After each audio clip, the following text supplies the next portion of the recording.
یہاں ایک ایسی دکان ہے جس میں کوئی دکاندار نہیں ہوتا.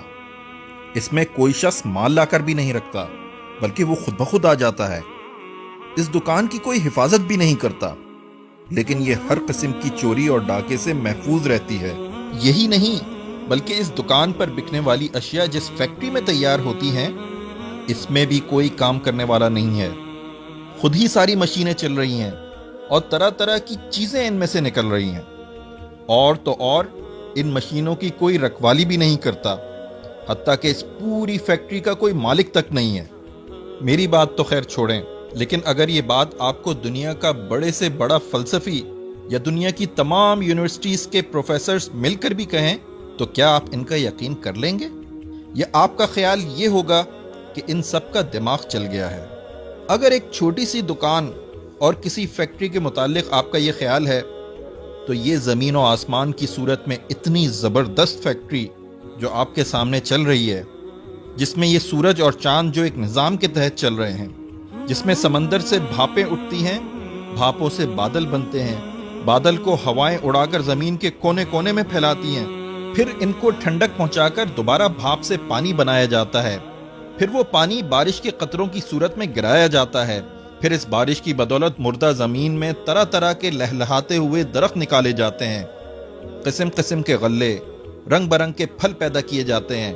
اس فیکٹری کے متعلق آپ کیسے مان سکتے ہیں کہ یہ سب کچھ کسی بنانے والے کے بغیر خود ہی بن گیا ہے اور کسی چلانے والے کے بغیر خود ہی چل رہا ہے؟ آدمی کا جسم جن اجزاء سے بنا ہے ان میں آئرن، کیلشیم، پوٹیشیم، فاسفورس اور اس طرح کی کئی اور چیزیں ہیں. یہ چیزیں جس پروپورشن میں ہمارے جسم میں موجود ہوتی ہیں اتنی ہی مقدار میں ان چیزوں کو جمع کر لیں اور جس طرح جی چاہے انہیں ملا لیں، آدمی کسی ترکیب سے نہ بنے گا.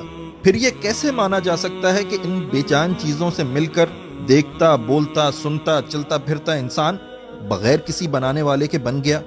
ماں کے پیٹ کی ایک چھوٹی سی فیکٹری میں کس طرح یہ انسان تیار ہوتا ہے؟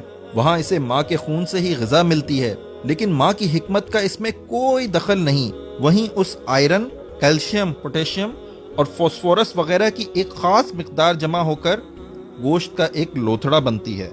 پھر جہاں آنکھیں بننی چاہیے وہیں آنکھیں بنتی ہیں، جہاں کان بننے چاہیے وہیں کان بنتے ہیں، جہاں دماغ بننا چاہیے وہیں دماغ بنتا ہے، اور جہاں دل بننا چاہیے وہاں دل بنتا ہے. ہڈی اپنی جگہ، گوشت اپنی جگہ، غرض اس فیکٹری میں ایک ایک پرزہ اپنی اپنی جگہ پر ٹھیک بیٹھتا ہے.